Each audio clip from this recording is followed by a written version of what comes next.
Hello, everybody, and welcome to episode 18 of the Pursuit of Precision podcast, where we had the great fortune to interview Vito Terracciano. This man, between all of his businesses, has pretty much covered all the bases in regards to real estate. He builds homes, he buys homes, he sells homes. All of his businesses are involved in every single part of the transaction, whether that's getting the mortgage, the title, everything in regards to that transaction. He handles it. This was incredibly insightful as he's involved in every facet of the business and would be really great if you're looking to get into the real estate industry. Let's check out that episode. Hello, everybody, and welcome to the Pursuit of Precision podcast. My name is Ryan Jaros, and over the next 12 months, I'm interviewing 50 of the most successful, intelligent, influential, and overall happy people that I can in order to hear their story and share with all of you what I learned along the way. Today, we're so grateful to sit down with Vito Terracciano. Did I nail it that time? You did. You did, Ryan. Massively successful in real estate. He's going to describe in detail what businesses he owns in regards to that. He's got his toes in a couple different areas of that business and could be very insightful for anybody looking to get into real estate. So figured you'd be an awesome guest for us, and I really, really appreciate you making the time to be here. Well, thank you. And Ryan, I truly am honored that you look at me that way. So sometimes the appearance of being widely successful, there's variations of it all. And I'm here to be very honest and upfront so everybody understands what you do go through. I appreciate that greatly. So if you wouldn't mind kind of laying the landscape, painting the picture for those at home of what you're responsible for, what you do own, what your day-to-day looks like, how many employees maybe you have, what is the landscape of what your current setup looks like? Well, there's actually several companies that we own. So from a building company to the development company to the real estate company, mortgage, title. Which is where I knew I was going to mess it up if I started introing it. So that's why I wanted to worries. So the day, it's all, to me, how I'm able to manage my day the best is having a good team of people, because you're only as good as your team is, So I'm on the phone a lot. I don't have my own private office. Everybody goes, why don't you have a private office? I'm like a guy that likes to walk around a lot. Yeah. And I like to do a lot of it over the phone, a lot of in-person meetings, but I just never felt title and a private office to me were never important, Yeah. I've learned a lot over the years, and where I started actually at a very young age. I always had this entrepreneurial spirit. My father came here, I think it was 1968 from Italy, and he worked 4 jobs just to support our family. His big thing was, get a car, buy a home. And, and he didn't make a ton of money, but made, his most important thing was to take care of us. Yeah. So Make sure you guys were safe and secure. Exactly. So by the time I was 12, I figured I can't get an allowance. The only way to make money is I got to go out there and start working. So I started at a young age with that entrepreneurial thing. I watched people working by the hour, and I'm saying there's no way I can work like that. I can't have a boss. I got to run my own thing. You have to have control over the variables that matter. Yeah. So, to a lot of people out there, when they start the pursuit of building something, I got to be honest, my first thing was, how can I just make a lot of money? Okay. So when I watched other people in this industry, and I was a painting contractor, I did all new construction apartments, and we probably painted for the largest apartment builders in Michigan. And I had a huge crew, at 17 years old. That's what I was going to ask. Where's the timeline? Yeah, 17 years old was right when I graduated. So I started my own. I actually worked for somebody, started my own right away. I think it took me 6 months to figure it all out, and started going out there and getting the jobs. My thing was get the big jobs. I can hire the people. Tell me a little bit about these early days of what that looked like. I mean, I know for a fact it was way different back then in terms of you weren't putting out ad spend on Google or any of that, right? What were the early days like when you really had no clue other than how do I put food on the table? How do I make money? How do I get this thing started at 17? Well, the good news, at 17, I was still living at home. Okay, so. That's good. That's a good piece of advice for those at home. So low risk. Yeah, still living at home. And you know what? I went to all the job sites, found the superintendent that was running that job site, introduced myself and said, hey, I'd love to put in a bid on this project, And some of the projects would be 300 apartments, 400 apartments, 500, whatever it was. And so the whole idea is if I could get thousands of apartments to paint, I would have enough work already set up for 2, 3, 4, 5 years. And I found very, very efficient ways to paint those apartments. Sometimes you could paint, me and 2 other guys paint 36 apartments in one day. Not completely done, but pretty much. And, it was very, very good money. The money that I was able to make back then was quite a bit. Yeah. And so you started by working for another company. Is that what you did? Well, when you initially were painting? Well, I was a painting contractor for somebody. Yep. I learned the trade. Didn't take me long. Started my own. Yeah. I started hiring people, went out there, got the jobs, and everything I did was out of my parents' home. So didn't have any overhead, just my employees and, and supplies, our vans, our ladders, things like that. From that's where I started getting into the building industry. Because I'm watching all the guys, that are building these apartments. I'm thinking, okay, this is you were at level 1 and you're like, okay, I see here's level 2 coming up. Is that that's accurate? That's kind of the way I looked at it. And so my family background, nobody had a background in building. Nobody was a contractor. My family, all of our family was a line of tailors, and so started the whole thing on my own. Everybody thinks because I'm Italian, I must have had a bunch of people in the business. And that lined you up. No. And so started all on my own. Never had a fear.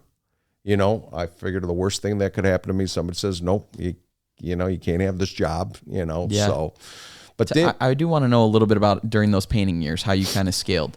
So you started off and you kind of skipped over it like it was no big deal. But to some people out there, that's a big deal to get started and build it to what you had. Because what did you end up scaling that roof or that painting company to? I don't know. Might have had 30 to 40 employees. That's pretty impressive, especially because what were those? What age was that until you were 17? Probably 22, 23. I was like transitioning, and I did not want to do that job anymore, and, as the owner, you're kind of like the driving force, when you have the employees out there, they weren't doing 36 apartments like you did, so still making good money, but my transition was to just build houses and not do the painting anymore. Okay. So, but it was a great learning experience. I learned a lot. I actually, when I built my first home, I didn't even have a builder's license. I partnered up with somebody that I met who was building apartments. He was a superintendent. So we used his license, and I learned basically on the job, and I think I got my builder's license a year later. And because I had that on the job training, I was the first one to finish the test because I knew everything. So. Yeah. And I ended up doing, this crazy thing is, in my early 20s, I ended up doing high-end luxury homes. Okay. And just, I think it was the Taylor side of the family that wanted to always do something very nice, very bespoke. You took pride. Yeah, very, very much so. And it was kind of crazy because on the east side in a subdivision called Manchester Estates in Clinton Township, a gated community, I ended up building $3 million homes as specs. And, if I look back at it today, and I'd be like, why would I have done that? I could have easily, gone bust quick. Yeah. Because we were kind of selling, a white elephant in that area at that time. Yeah. And so very fortunate from there. I remember a guy came out, looked at what we were doing. He was twice my age. And he just sold his company for a lot of money. And he says, I'm looking for something even a little bit bigger. And I think I want to go to the west side. And from there, I started our company, Artiva Homes, because I built this guy's $7 million home in my early 20s. And how long was this into you building? I was probably doing it for maybe 2 years, 3 years. Holy smokes. All right. So Yeah. I want to dive into that a little bit. So Yeah. what about you as a person? What about, I mean, you're going to someone that's going to spend $7 million on a house. Yeah. With I had no idea that he was spending that kind of money. Okay. First of all, no idea. Okay. With 2 years of experience. Yeah. Really no reason that they should be that confident that, hey, this is the guy. There's hundreds of builders out there that would be willing to do that at that price, right? What about the way that you presented yourself or the way that you went about things made him so confident that you're the guy? Well, the one thing that he said that he really liked, I remember this always stood out, and he said the paint job was perfect. And I wonder why. So, and those are the attention to details. You know what I'm saying? The finished product that you deliver, that to me has to be, right on point. And so I think the passion came from just, wanting to do something great, deliver something great. And he's seen that. I mean, he knew I didn't have that much experience. But, I try to use a lot of common sense when I did this in starting off. Yeah. I just look for the best trades out there. The artisans who do great plaster work or who do great millworks. You know what I'm saying? Finding all of those. So it was more so about your reputation and the way that you were looking at it, not necessarily because at the end of the day, doing what you do, you're not there swinging the hammer all day long, right? No. You're ultimately bringing together a team of people that are really, really good at what they do. Yep. And so that he was confident in your ability to find those people. Yep. And actually, I was finding some of those people as me and him were starting the process. Another thing, going back to that, so when he came into that subdivision, when I had my model open, and I dubbed it a model, but it was for sale, it took me 2 years, I think, a year and a half maybe, to find him the right property. So to give you an idea, let's just say, so we're talking early 90s, okay? Yeah. It was late 80s, early 90s. I remember that. Yeah, so at that time, these lots that we had in Manchester Estates were maybe 125,000. Okay. Okay, it doesn't sound like a lot right now, but back then that was a lot of money. Yeah. So, but he said he wanted something. He didn't want to be in Clinton Township. He wanted to go to the west side. He wanted to be in Bloomfield Hills, somewhere around that area. So I ended up finding him this great lot, and it's 650,000. So big difference just for the property. So, and when he's seen it, it says I got to have it. And then that's how the process started. We started assembling the team, the right architects, the right landscapers, and pulling everybody together. And after that project started and through it, and when we got done, me and him later on became partners. Wow. Well, tell me a little bit about what you look for in those contractors, because I think there's something to that and your innate eye to be able to pick out, hey, this is our guy. Yeah. What are some key things that you look at, attributes that you would look at in someone that you're looking to do that level of a home with?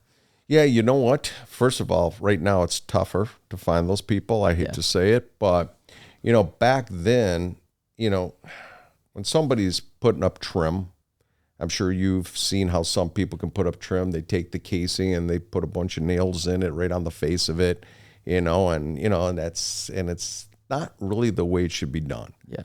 If you ever seen how furniture is built, there's no nails, no screws, everything's hidden, okay, and glued together so you can get a great finish. And that's how the millwork companies were that I would hire. The plaster guys, you don't see these great plaster guys that can make these beautiful moldings, today like we used to have. They're still out there, but back then I got to say it was easier to find these really hand-skilled trades. They're still out there, but they're far and few between. What did your vetting process look like? I always went to go look at their houses that they did. Okay, that was the easiest thing. Let me go see a finished project. Yeah. The other thing I'd love to see, I go back into the houses. Like right now, our real estate company is selling one of the houses that I built in that sub where I started, the high-end luxury homes. And this house is, today, if I had to build this house, it'd probably be $4 million, and going back there right now, and looking at this house, that everything still looks perfect. To me, that was amazing. Yeah. Like it was just put in. And I pointed that out to everybody that came there. All my real estate agents, we did an event there. We call it product knowledge. So we teach them, what do you look for, And you could see the details and look at how everything is built. And it's built like furniture. That's crazy. That's really cool that you're a part of all the different angles of the business now, where you can go into a house that you built and go see it at that angle. That's really special. Yeah, that's the reason why I started the real estate company, because from not a good experience and learning what customers are missing through the process, you know. So. Without a doubt. Okay, so that was your first house. That was the first one, right? That was the first one that you ended up building? Well, that was the first big one that we built on the west side. So now I'm out there on the west side, young guy, nobody knows us, How do I tell everybody that I'm there? You got a great product to show them. Yeah, and so, Art moved in, I think it was, 1995 is when he moved into that house.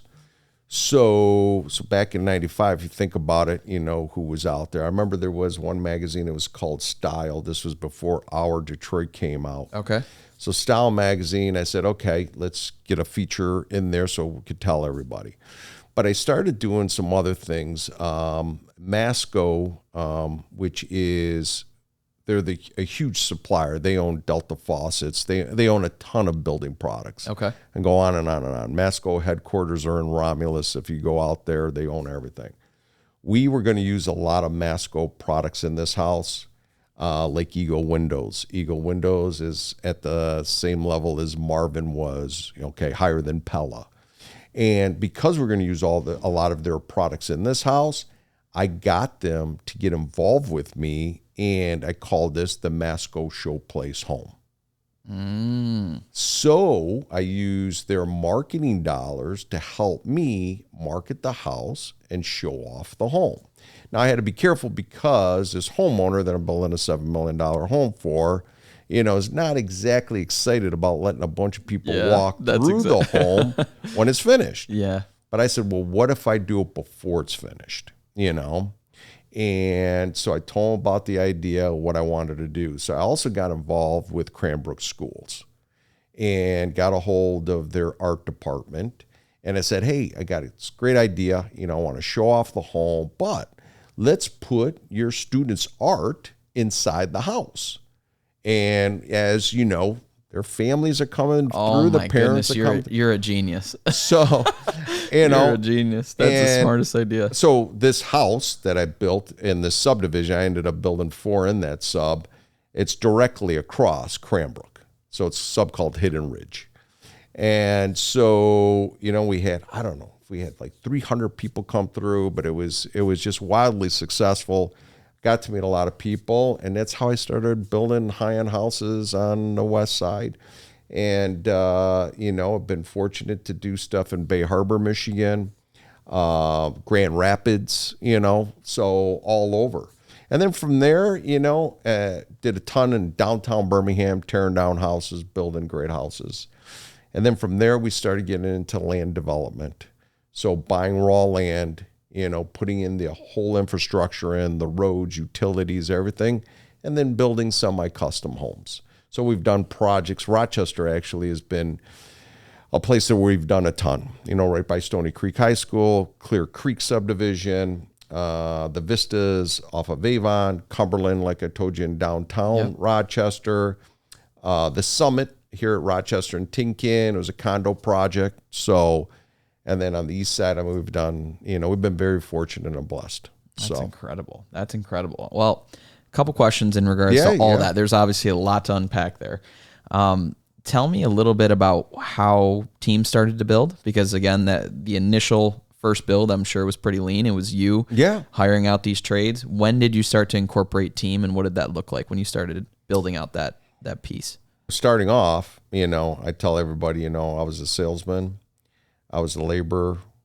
I was the CFO, the builder, receptionist. I mean, I did everything. There was nobody else. And, that was a great time. You definitely had good control of everything, but you know what? You can't scale. So would you mind going into detail for those that are maybe looking to be an entrepreneur in some way, regardless if it is in building? Why is it so important to do all those things first on your own? Well, you know what? I think that's the best thing because you'll know more than everybody else. And then, so when you're negotiating things, when you're bringing in contractors, you'll know. And there's nobody that's going to tell you any different because you know. Yeah. And to me, that's the unfortunate part is I know guys who are builders that never really don't know. And they probably get taken advantage of in certain situations. Yeah. Maybe not so if they're more experienced, but in the beginning, for sure, if you don't know. I mean, some people get their degrees in building management and this and that, and they go out there, and some people do a great job doing it. But there's a whole lot to be said for being on the job and understanding every single trade, what they do, how they do it.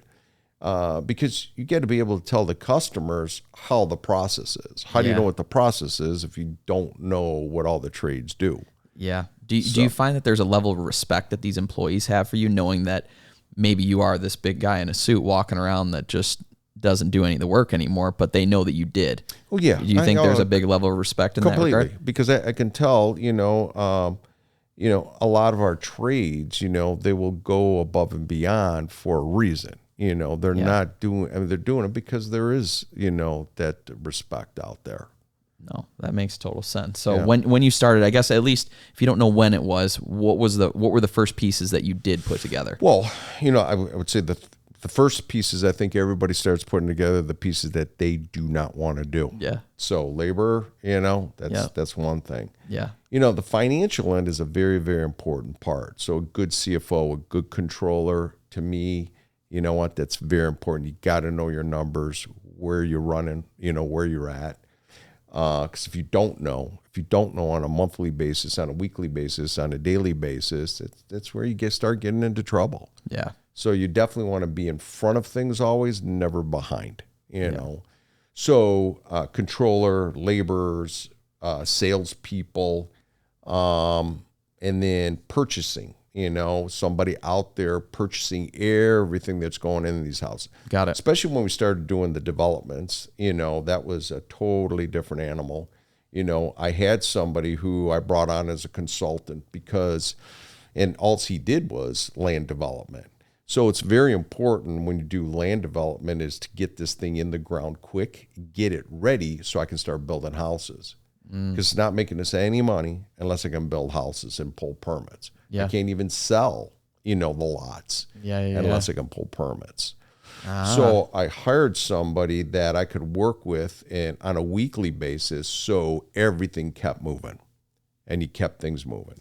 The municipalities, they hold up a lot of things. It's hard to navigate through them now, even more so now than ever before. Yeah. And these projects cost a lot of money. So if it takes more time, now it's usually more money. So no doubt. What does the sales staff look like? So that you mentioned that. Well, I'm curious what that looks like for much different when you're out just advertising your product as a whole. But what does a salesperson look like in regards to a builder? So it's changed over the years, but at the very beginning, we would hire our own salespeople, and our salespeople only worked for us, and they only worked on new construction. Got it. And they had to understand the product that they were selling. They had to learn and know every aspect of the build. Yeah. And if they didn't, I worked closely with them, and I would come in and do a lot of the meetings to make sure the customer's comfortable. And how did they go about getting the business? What were the most? So we always drove the business. We always looked at ways, this is probably one of the best stories to me, when we talk about down markets that I like to bring up. Yeah. So, in life, you can look and start chasing dollars, or you can always, stay to your core and just build great things. Sometimes you got to change, and sometimes you got to do different things in order to adapt.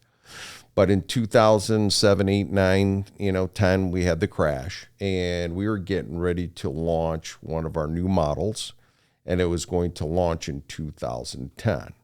Well, if you remember then, not a lot of people were selling anything. There was not a lot of sales going on. Prices have dropped. They crashed. So we were in a brand new subdivision. Well, it was in a subdivision around existing homes. So it was that's where I was going to ask. Would you mind, what did the landscape look like at that point in your career? Where were you at in your career? How many homes had you built, and where ballpark were you at? What were you managing at that? 2010. You would have been pretty experienced, right? Yeah, no. Because 95 would have been your first. No. Yeah. We had several developments. I'm just trying to think of all of them. We had a condo development in Clinton Township called Hillcrest on the Park. I was still doing the high-end homes. I was doing another sub called Cranbrook on the east side, Clinton Township, high-end homes. Manchester Estates, I think I was completely out of there. So you were pretty established and experienced at that point. Yeah. We were. We still weren't, at the level where we got to. But, at that time, this infill that we did, it was called Riverwoods Farms. So in Macomb Township. Actually, that development wasn't ours. Somebody else owned it. We stepped in and we started building homes over there. We were buying lots, to give you an idea, at that time for $20,000.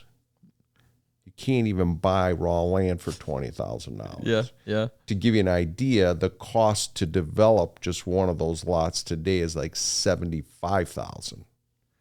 So that's how bad things got. So we still wanted to stick to what we did, and we wanted to offer a semi-custom product. I had a lot of builders, very, very successful builders, big builders, say to us they thought we were crazy if we're going to build what we were going to build. The appraisal values were coming in at about $90 a square foot, okay? So to give you an idea, 3,000 square foot home, about $270,000. You can't find anything at that price range. Yeah. It'd be, a home like that is 6, 7, 8, 900,000 now. So back then we were going to build what we believed we should build, and it was going to be about $250 a square foot. And people are saying, "Oh, how are you going to sell that?" So we said, "You know what? We're going to do something different." So because I knew that we weren't going to just get a lot of people coming out to buy a new home, we started marketing it different. So I created what was called the Idea Show House. And the Idea Show House was going to be where you can come and see the greatest and latest in design trends and building trends. And we would let you know as a customer everything that we put in that house and where we purchased it from. Because a lot of people were going to stay in their homes and they were going to redo stuff. So I convinced all my suppliers to partner up with me, because everybody said, "Hey, the market is down. How do we sell more?" Yeah. And I said, "So I'm going to expose your company to all these people that we get over there. Mm-hmm. And they're going to buy from you. So they might not build with me, but they might buy from you." So all the money that I would receive, some of the suppliers would give me stuff for free completely for the house. So let's say like Kohler would give me all the bathroom fixtures for free.